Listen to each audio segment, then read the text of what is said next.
Hello, my name is Matt Barron, and welcome to this edition of Oak Park Zone. In 2012, the Celebrating Seniors Coalition, for the second consecutive year, selected their crop of 60 over 60. This is a group of seniors from Oak Park, Forest and Forest Park, who have made and continue to make significant contributions to the community and the world. Among those in this honored group is Jeanette Fields. When she was born in March 1920, we were months away from enabling women to vote. Since then, Jeanette has played a key role in much of Chicago and Oak Park's local history. We were honored recently to be able to catch up to Jeanette and hear more of her story. Oh, hi, Matt. Hi, How are Jeanette. you? I'm great. Great to see you today. Good. Come on in. Well, I was born in Iowa, in Des Moines, Iowa, but I grew up in a small town north of Des Moines called Madrid. Now, you would say Madrid, but you know how they treat all the foreign names. So I lived in Iowa until I was about 14, and at which time my father died and we moved to Chicago. And so I was here the rest of my life, so I feel like a native right now. I went away to the University of Iowa because my sister had gone to school there, and everything that she did I had to do too. She was 8 years older than I, and my model. I was doing fine until I came down with swollen glands. They diagnosed it as mononucleosis, which I had never heard of at the time, but they said that the only cure for that is rest. So they sent me home, and I went back to Chicago. They were trying a new program at the University of Chicago, introducing a new class. And my sister said she thought I could get into that class.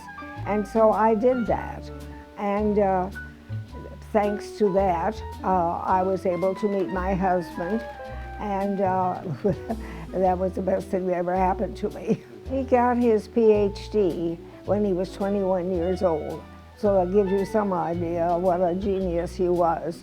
He invited me to the Washington prom, and so I wore a long gown. Second date was a picnic, and so I wore slacks.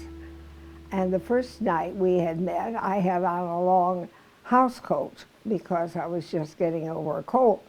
And so he thought that I was hiding my legs. And so when he was asked, well, how do you like this new girl? And he says, if I ever see her legs, I'll know. Now you're showing your legs in that one. Yeah, that's for sure. I have 3 daughters, 3 wonderful girls who have married 3 wonderful boys. And as a result, I have 5 grandchildren and 3 great-grandchildren. Well, I was the architectural editor for the Wednesday Journal for 20 years. Very organized, Yeah. chronological. Yeah, and that was wonderful. I've written of just about everything, including a guidebook to the architecture of River Forest, and there have been 2 editions of that. But the 3rd edition will have to be done by somebody else.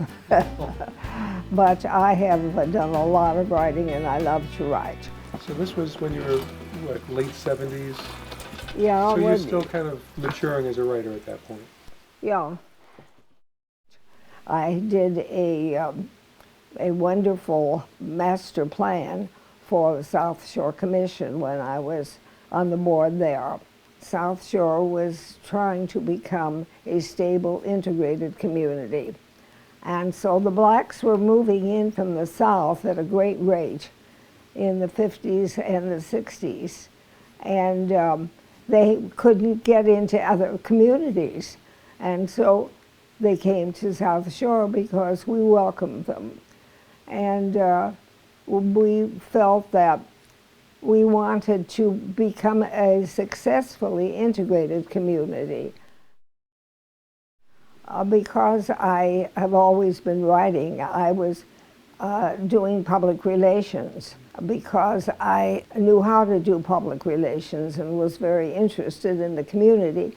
I ended up doing that for almost every organization that I was a part of, and there were many.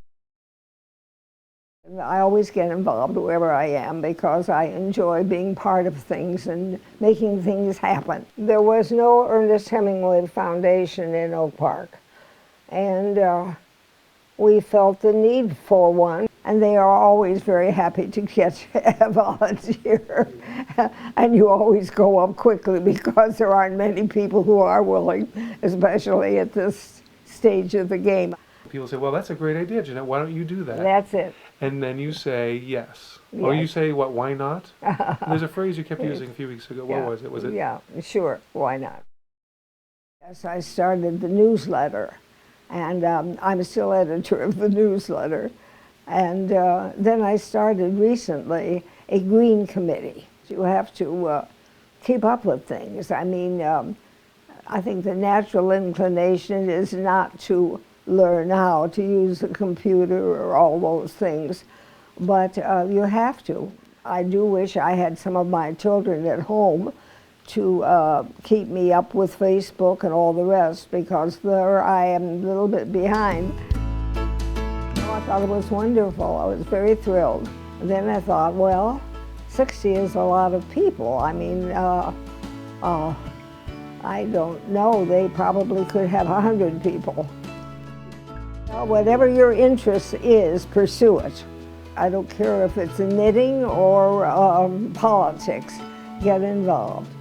And you will meet so many interesting people, and you will feel a sense of accomplishment that there is nothing else that can give you that feeling.